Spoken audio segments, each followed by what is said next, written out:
Hi everybody. In this video, I am talking about wireless security. The learning objectives in this particular video are explain and identify wireless security threats, which is going to include eavesdropping, jamming, which we're going to talk about two types, analog and digital. We'll talk about crypto flaws like IV, initialization vector reuse, key reinstallation, and weak ciphers. We will explain, compare, and contrast wireless security solutions. We'll talk about some cryptographic solutions, which are pretty okay. WEP, WPA, WPA2, WPA3. We'll talk about some solutions that are not good, which are SSID hiding and MAC filtering. We will talk about EAP and eduroam, and we will talk about spread spectrum transmission, which is going to help with things like jamming. A little mini bit of history for you. The first wireless LAN was from 1971, and it's from the University of Hawaii as part of a research project called AlohaNet. It had a bidirectional star topology, which had 7 computers deployed over 4 islands to communicate with the central computer on the Oahu Island without using phone lines. And to me, I guess Hawaii, since it's a sequence or a series of islands, kind of makes sense as a place that wireless LANs would start. Wireless networks use high-frequency radio waves and or microwaves, in contrast to copper or fiber optic cabling, which is used in wired technology. So we can see here, actually, radio gets pretty long, so around 10 to the third, which is the size of like a building, meters, and then microwave is down at 10 to the minus 2. So somewhere in here are the wavelengths that wireless networks are going to use. And so, we know a little bit about the electromagnetic spectrum, hopefully from physics class, but we can see here that really short wavelengths like a gamma ray 10 to the minus 12, we're probably not sending cell phone signals that way, but I don't know, maybe in the future. Okay, so Ethernet, which is wired, is the dominant family of networking technology for wired LANs, and the standard that governs it is 802.3. The analogous technology and standard for wireless LANs are Wi-Fi and IEEE 802.11. So you'll see 802.11 repeated a number of times in this lecture. At a really 50,000 feet view, so from really high away, there are these things called access points, and they continuously broadcast these things called beacon frames. Basically, they're saying, I'm here, and they announce the name of the network, which is also known as the SSID. And then we do this authentication. So the client is going to send this authentication frame to the AP. If it's successful, it sends an association request frame to the AP, which requests an allocation of resources, and then data is sent via data frames. And then at the end, you can have a session terminate. So at a high level, basically, that access point is just saying who it is, and then there is some sort of authentication that occurs between the client and the AP. Now, the fact that we're using wireless makes network security much more difficult. So when Alice and Bob are connected via a wire, Eve can only eavesdrop if she has physical access to that wire. But with wireless, everybody has to broadcast, right? That access point is continuously just saying, I am here. Here's the name of my network, which makes it way easier to do eavesdropping. So now that we have these issues and we think about this fact that this AP is constantly just saying its own name, like a Pokemon, I guess. There was this idea of just saying, well, let's just have us hide the SSID, the name of the network. So we configure the wireless access point to not broadcast its network name in the beacon frames. The idea doesn't really work. It's discoverable anyway because even when the SSID is hidden, it can be revealed by passive sniffing of network traffic, such as with probe requests sent by clients looking for the network.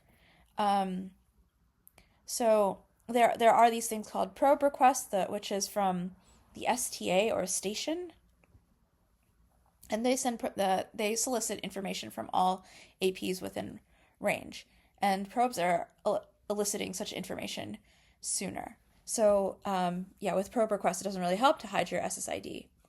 Another idea that there was MAC filters, which is that networks restrict access by only allowing devices with pre-approved MAC addresses.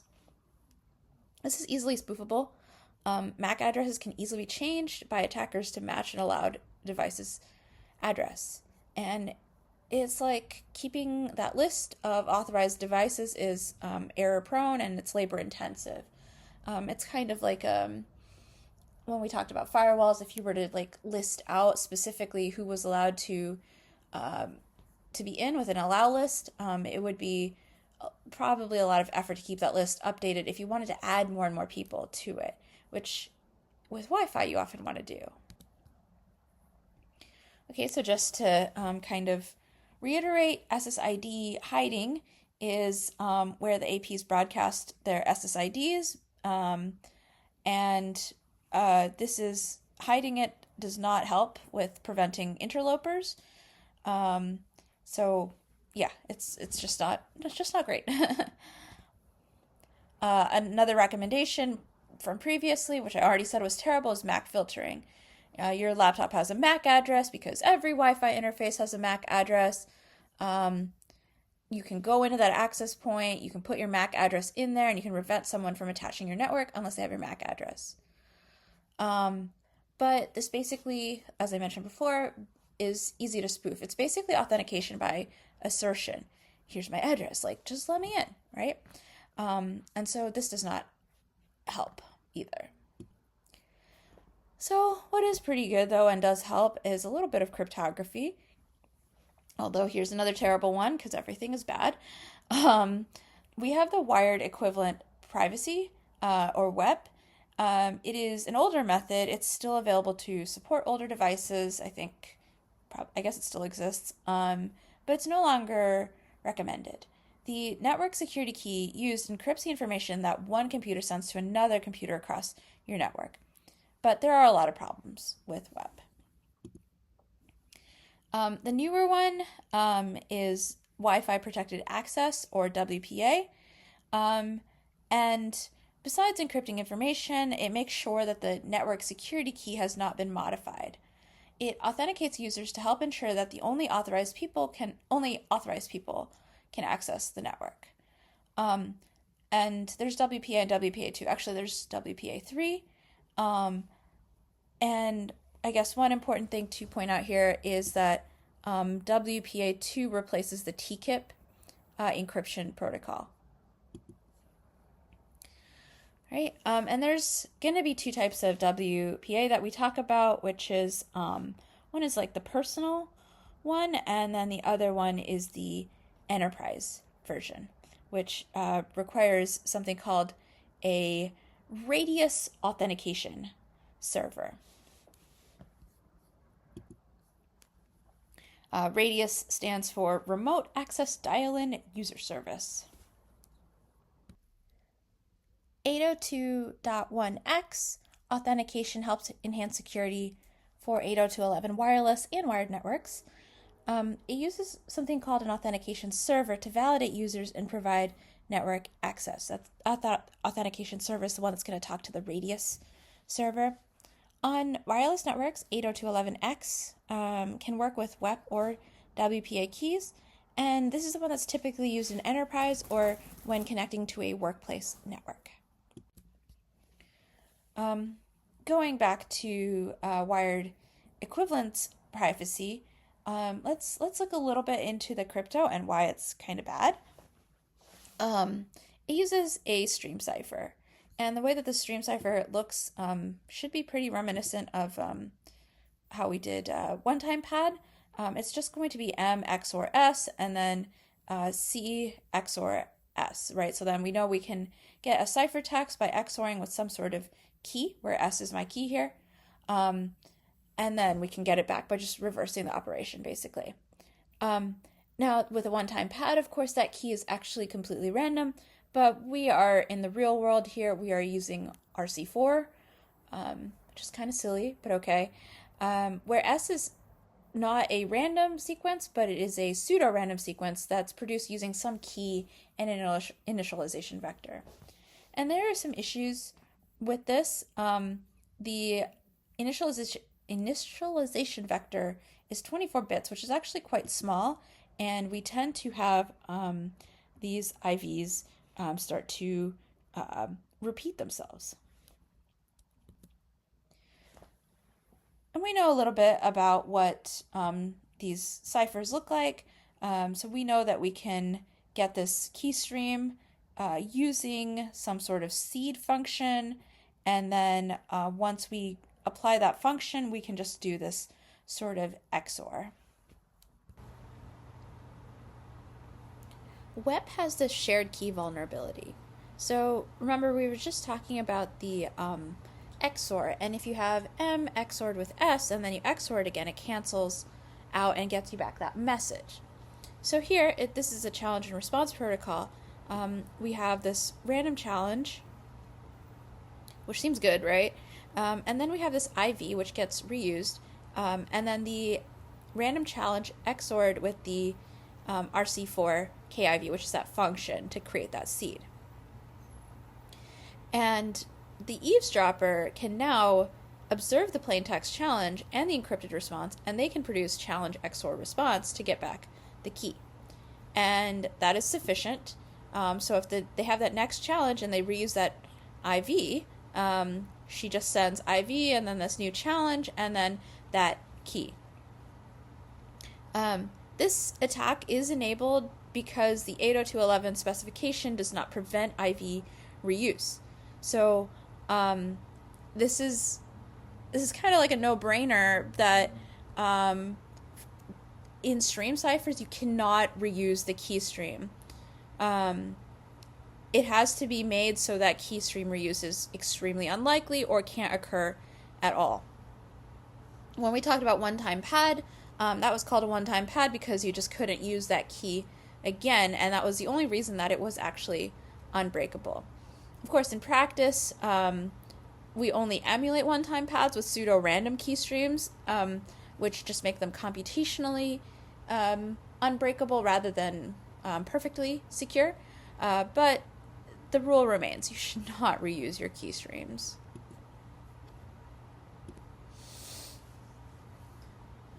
Another problem that we have, I think I mentioned it before, is IVs are too small. They're only 24 bits. It only takes a couple hours to get a collision. When two IVs are the same, then you can take two ciphertexts and XOR them together to produce the XOR of the plaintext. And I think this is often mentioned with one-time pad because you can't reuse the key. Well, I just said it. That eventually it doesn't reveal the message itself, but it does allow you to do some sort of statistical analysis because you could now see, rather than truly random bits, some distribution of ones and zeros, which can give you information about the plaintext eventually. And there's a lot of redundancy in IP packets, so it's actually quite easy to do this. So WEP has two authentication modes, shared key and open system.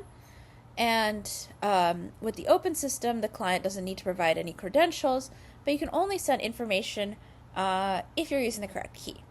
Shared key is the one that's now deprecated, and that's the one with the challenge and response that used RC4. And it was kind of worse than nothing, so that one we don't use anymore. We do, however, still use ciphers. So I mentioned before that we had RC4 with WEP, and RC4 itself, that was not really the problem. It was the fact that we were reusing information in the key. But when we think about which is better suited for wireless, my first thought was stream, because what are you doing with wireless? You're literally streaming, and it has lightweight operations, so you're just XORing things together, which is really fast to do in hardware, And so that seems kind of like the right way to go. And nowadays, we shifted over to doing block ciphers. We use AES. We kind of turned it into AES with this stream cipher way of using it, and it is supported in the newer WPA2 protocol. Okay, I think I just said that RC4 was not really that problematic, because the IV reuse was the real problem, but RC4 isn't that great either. The first few bytes of the key stream are not particularly random looking just because of how it's set up. And given enough key streams, it's possible to construct the key. So the attacker's goal is to get a lot of key streams. In standard use of RC4 is to discard the first n bits of the key stream. Now with all of that put together, we can think about an actual data breach that happened, which was with the TJX, which is the company that owns department stores like TJ Maxx and Marshalls, and its main database was compromised in 2007. So they were using WEP, and they were using WEP to connect their point of sale systems to the rest of their network. So you imagine like there's a Marshalls in every strip mall, and you want to be able to connect all that information to kind of the main area. And you don't want to do that with wires, right? So wireless is the way to go. And someone just sat in a parking lot and broke into the firewall, got past the network boundary. And this would not have been such a big deal, I think, except they were inappropriately keeping credit card information, which is against something called PCI compliance. So this caused a lot of people's information to be stolen. So yeah, don't use WEP. That leads us on to talking about WPA, which is Wi-Fi protected access, and it is the quote-unquote secure replacement for WEP. It's got some authentication stages. A shared secret is used to derive encryption keys. The client authenticates to the access point, and encryption keys are used to produce key streams for encrypting traffic. There are two modes I think I already mentioned earlier, but if I didn't, we have the pre-shared key, which is what you do with your house, usually with some password, and you share it with any visitors that you might have. And then there's the 8021X mode, which is the enterprise. It is handled by a backend service, like the Radius server, via something called Extensible Authentication Protocol, or EAP. It makes use of certificates or other authentication techniques and is way better when you're managing a large network with like lots of people on it. There is something called TKIP, which so let's just think about this for a second. We had actual Wi-Fi cards in our laptops, and hardware is kind of like, it takes a little bit longer to update.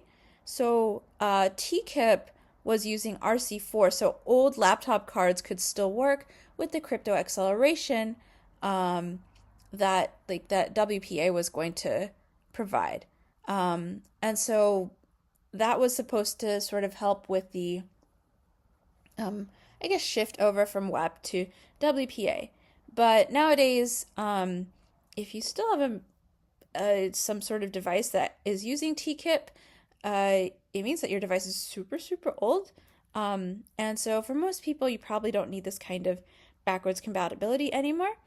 AES is the one that's supported in the new WPA2 protocol in software, and most computers should be able to handle it nowadays. All right, so I mentioned already that AES is in the WPA2 protocol, and it's used in a cipher, stream cipher kind of way. So that leads me to talking about what this enterprise looks like. So we have EAP authentication at the top here. In this little diagram, we have the authentication methods. This includes different password-based authentication protocols. We have the actual EAP layer, and then we have the data link layer. And then there's this concept of doing this EAP authentication. You have this EAP peer on the left-hand side, who's also known as a supplicant sometimes. And then it's going to send things to an authenticator who is also going to talk to this Radius server.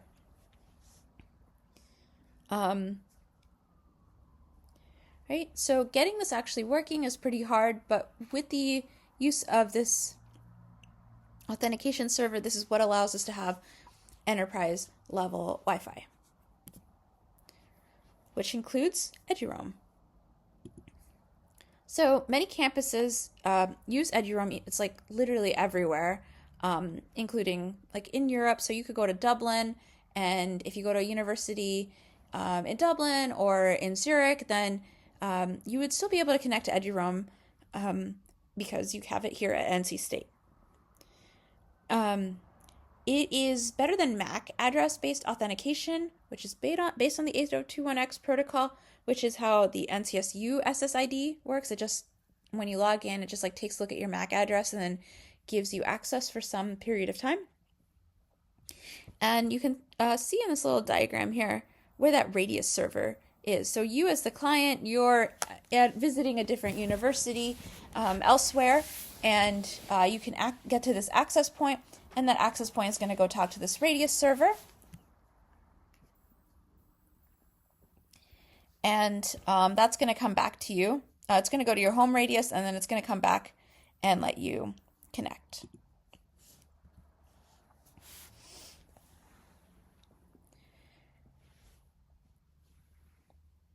All right, so there are some issues with eduroam, depending on how it got configured. I think I just mentioned like setting all this up is kind of a hassle. It is possible to leak credentials if you get somehow attached to a rogue AP. There could be issues with insufficient client device configuration. There could be deficient client validation. Now, it is important that NC State uses something called EAP-TLS instead of EAP-TTLS. And so setting up this configuration this way is helpful because it actually requires mutual authentication, which the other ones I don't think do. All right. Even though WPA is stronger than WEP, there's still some attacks, of course. Most attacks are going to rely on weak passwords. User-supplied keys are usually 256-bit strings, or they're just a password. The password is hashed, and if you have hashing of passwords, then you can create a dictionary using popular SSIDs like Linksys and Red Sox and all the normal kind of names for people's networks. There's something called Crack with a K, and that was vulnerable to key reinstallation attacks. Basically, it tricks the victim into using an already in use key.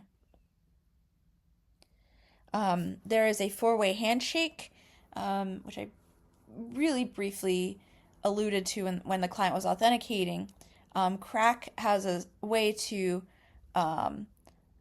cause that four-way handshake to fail in a certain way, which allows this key reinstallation attack. So when the client joins the network, it does that four-way handshake to get a fresh session key, and it installs the key after getting message 3 of the handshake. If the AP does not receive the appropriate ACK, it assumes the messages are lost. When the client receives message 3, it reinstalls the same key and also resets the incremental transit packet number and replay counters. And so the way with this, the subsequent data is encrypted with the same key and IV, and that compromises confidentiality.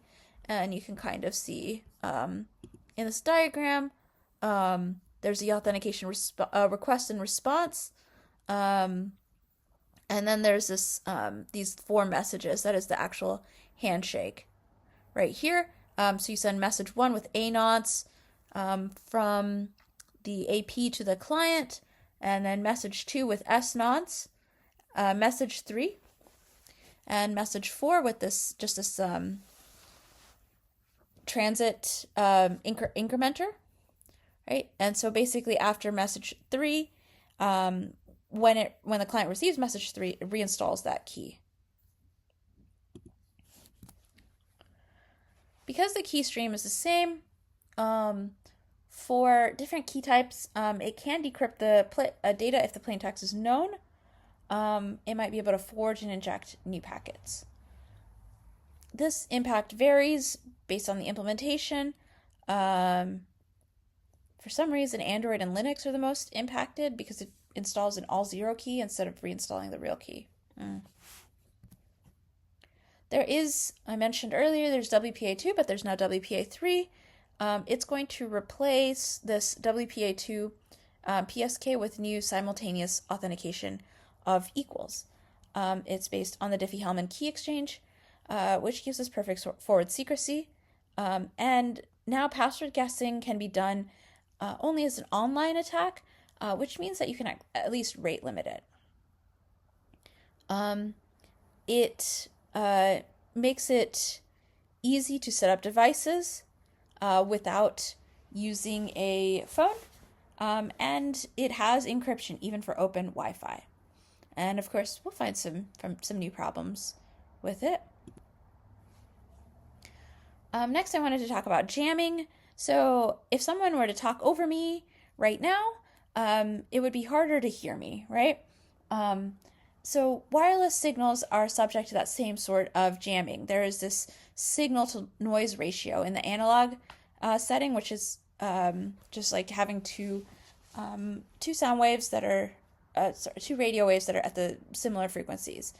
Now, there are more advanced ways to undetectably jam. So you could use like frequency modulation. I don't know if you could use amplitude modulation, but that causes a signal to not come through. There are also software ways to do jamming, which there are these, this is like way beyond the scope of this class, but you can think about these signals being sent and how they get multiplexed, and you could also spoof and deauthenticate packets from the base station.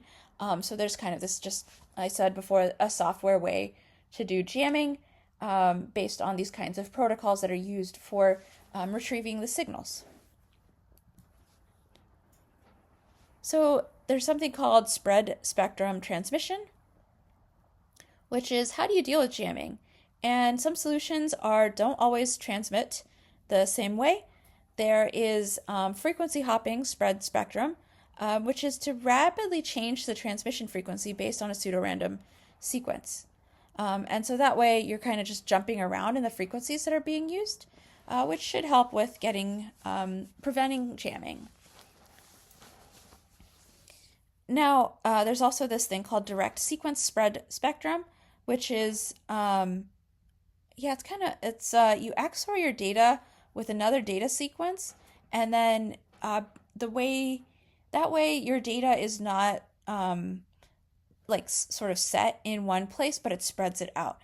And then it can come back, when it comes back to you or goes to where its receipt place, it can be unXORed to get the original data back. Okay, just to round out this video, this is the objectives that we had for this particular lecture, and hopefully we talked about all of these. If not, or you're still confused about some of them, you should come and talk to me and we should figure it out. Thanks for watching.